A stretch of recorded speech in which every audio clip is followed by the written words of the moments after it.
A highly fragile ceasefire is now in effect in Syria. Even though most cities have been quiet since the 6 a.m. deadline on Thursday, the International Business Times reports, hours after the UN brokered ceasefire was agreed between pro-Assad troops and rebel, activists in Syria have reported several violations of the ceasefire. The International Business Times adds the reports are based on activist videos posted online and are therefore unverified. A reporter for CNN says it's hard to assess the situation, but the fact that there's even a ceasefire is a positive sign. The fact there is a ceasefire is an indication that the government's under a huge amount of pressure to change its tactics, that it cannot continue with this course. A blogger for The Telegraph writes, after President Bashar al-Assad's brutal crackdown in the past months, the truce can actually benefit the government. The blogger says now that Assad has largely achieved his military goals, the status quo serves his interests, so it makes sense for him to freeze the present situation with a ceasefire.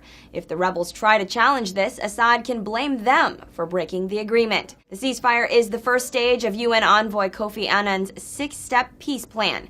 Sky News reports, besides the reported sporadic violence, the Syrian government is not complying with the plan on another key point. The other big violation, of course, is that the tanks and the snipers are still right in the heart of urban areas and they're meant to be withdrawn. Despite the failure to withdraw troops, the Syrian government claims the fighting is over. Jewish news website Arutz Sheva writes the government is already urging refugees to return.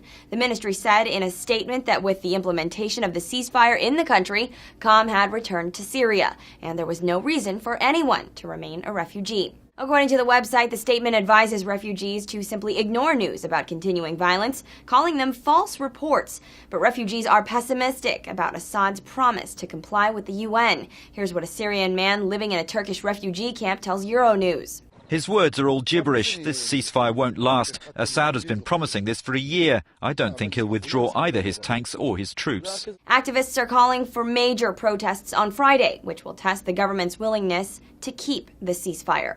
For Newsy, I'm Christina Hartman. Multiple sources, The Real Story.